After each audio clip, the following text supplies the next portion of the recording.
Aviso: o vídeo a seguir contém spoilers dos jogos citados. Com a popularização dos jogos indie de uns tempos pra cá, as pessoas têm tido cada vez mais acesso a jogos muito bons feitos por estúdios independentes com a liberdade de proporcionar ao jogador experiências incríveis, sejam elas em aspectos de gameplay, história ou visuais. Mas é claro que ao longo dessa jornada, vários jogos indies marcaram esse caminho devido à sua forma arriscada de testar mecânicas e até mesmo de contar histórias. Alguns jogos apostando mais na narrativa e outros mais em suas mecânicas, deixando a história de lado para apostar na gameplay, tornando a história uma desculpa para fazer o jogo existir. E em 2014, um dos jogos que revolucionaria o gênero dos jogos de terror ficaria extremamente popular não só por suas mecânicas de gameplay, mas também devido à sua grandiosa e complexa história. E esse jogo foi Five Nights at Freddy's.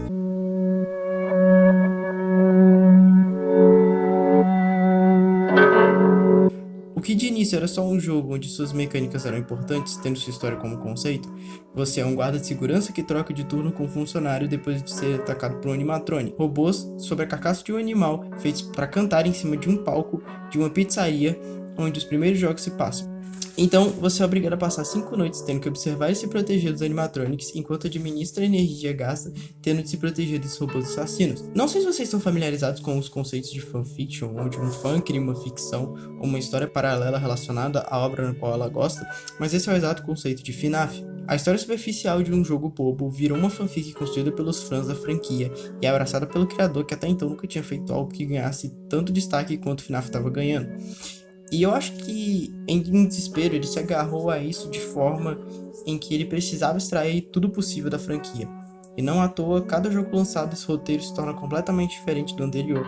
Ora tendo uma história onde um assassino roxo mata crianças, ora sendo um jogo onde você é um cara que está atrás de sua falecida irmã, ora sendo uma rixa entre dois empreendedores que montaram uma franquia de pizzarias, e ora sendo uma franquia de livros feitos claramente para arrancar dinheiro do fandom. E agora parece que a franquia está começando a se achar e o criador parece já ter algo encaminhado que realmente faça sentido, e foi por conta dessa cobrança do fandom por uma história dentro do jogo que o Scott teve que se forçar a criar conceitos para um jogo que inicialmente era só para ser mais um simulador de susto qualquer.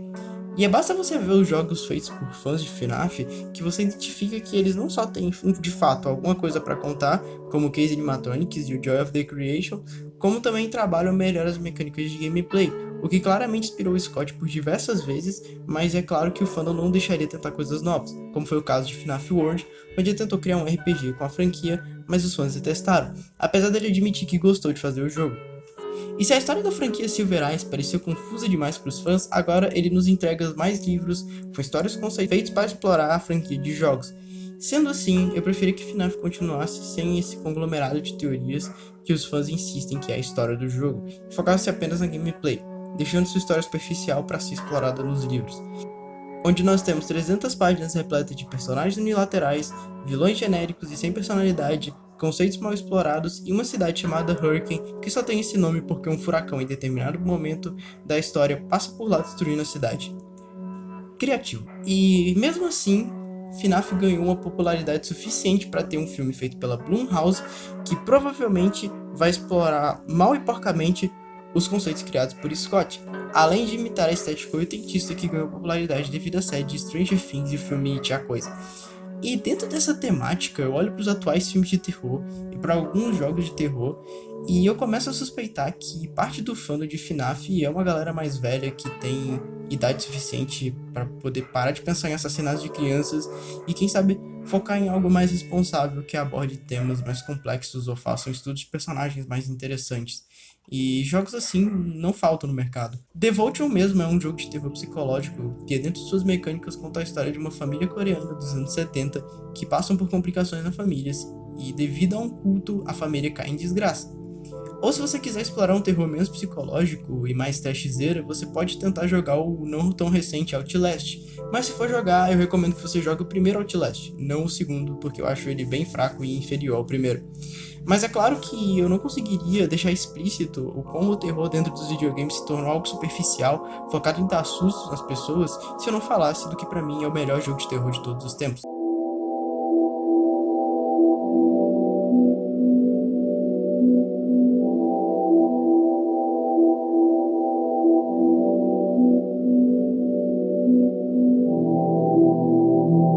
In my restless dreams, I see that town.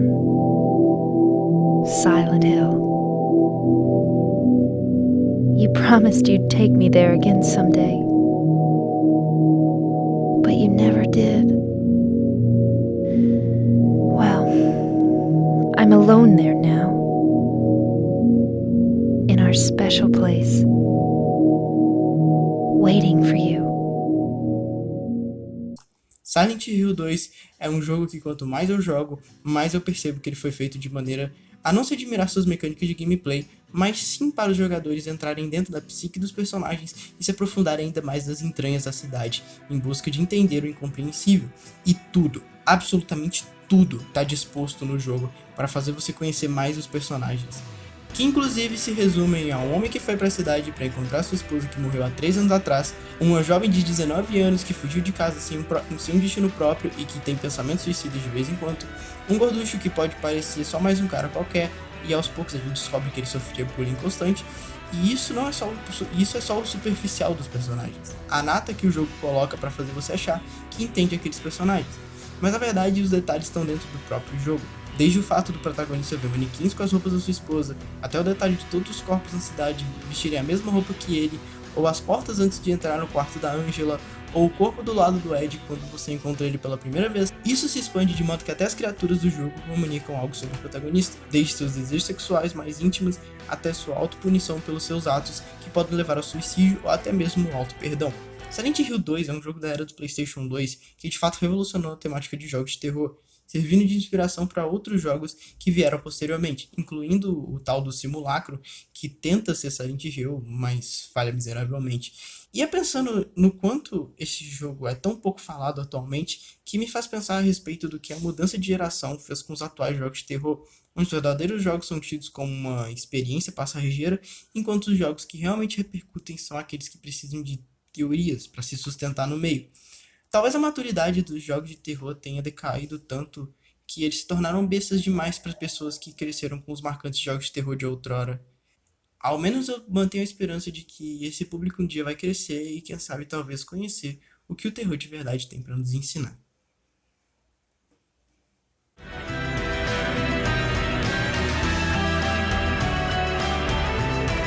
Hey, aqui é o Atari, e eu escrevi esse vídeo de ensaio porque eu tava ouvindo uns resumos de Into the Pit, o livro do FNAF que saiu atualmente, e eu particularmente gostei dos conceitos que aquele livro tem. Eu acho que eles são mais bem trabalhados do que o Silver Eyes, particularmente, mas não tanto quanto eu deveria. Se você ouviu isso até aqui, eu agradeço imensamente você ter ouvido esse áudio. Eu realmente estava querendo fazer uns vídeos assim já faz um tempo. E eu queria pedir desculpa, e esse vídeo é só uma desculpa mesmo pra usar essa imagem de thumbnail que eu tinha montado há anos atrás, mas eu nunca consegui usar porque eu nunca tive coragem suficiente de postar um vídeo conceito ou falando alguma coisa sobre um determinado assunto. Enfim, eu vou ficando até aqui. Muito obrigado a você que assistiu o vídeo até aqui. Jogue Silent Hill, é sem dúvida um dos jogos que eu mais gosto de todos os tempos. Vale a pena você jogar e até mais.